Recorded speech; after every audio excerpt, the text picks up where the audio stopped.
afar uga digaysa madaxweynaha xuquuqa siyaasadeed ee uu maamulkiisu ku hayo dowlad goboleedyada Puntland iyo Jubbaland. siyaasadda Soomaaliya dhowr iyo 10 sano ugu dambeeyay waxay ahayd mid isku dhaxyaacsan oo aan lahayn jiha rasmi ah oo ay markaasi ku socoto.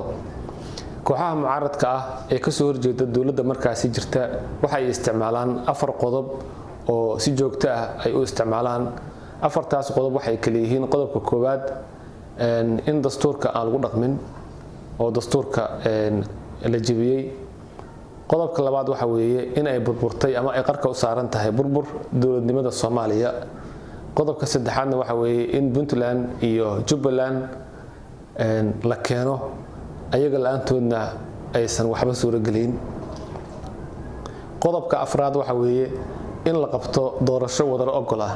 haddaba afartan qodob waxba iskama bedelaan xataa kuwa markaasi mucaaradka ah haddii ay talada yimaadaan sidii ayaa loo sii isticmaalayaa.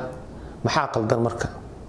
waxaan ku bilaabayaa warmurtiyeedkii ugu dambeeyay oo ay soo saareen kooxaha mucaaradka ah ee magaalada Muqdisho ay ka soo saareen dhowr maalin ka hor. qodobadaasi waxaa ka mid ahaa sidaan: saddex hoosta ka xariiqaysa in dastuurka la bedelay uu halis ku yahay geedi socodka dawlad dhiska midnimada iyo wadajirka dalka.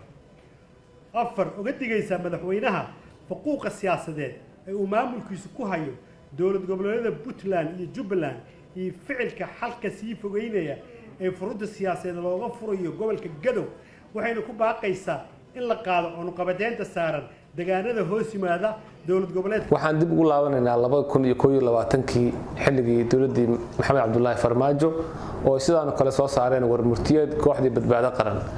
qodobadaasi maxaa ka mid ahaa? in la dhiso madasha badbaado qaran oo ay xubno ka yihiin dawladaha xubnaha ka dowladda federaalka ee Jubbaland iyo Puntland, hubinta in dalka ay ka qabsoonto doorasho wada ogol ah.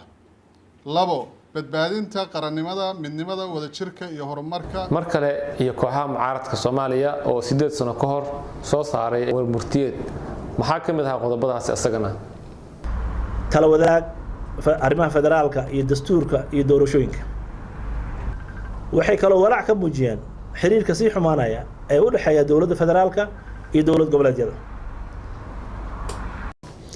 markaad fiirisid xaaladahaasi uu dalku soo maray ilaa maantana uu ku sugan yahay iyo habdhaqanka kooxaha mucaaradka ah maxaa kaaga baxay halkaasi?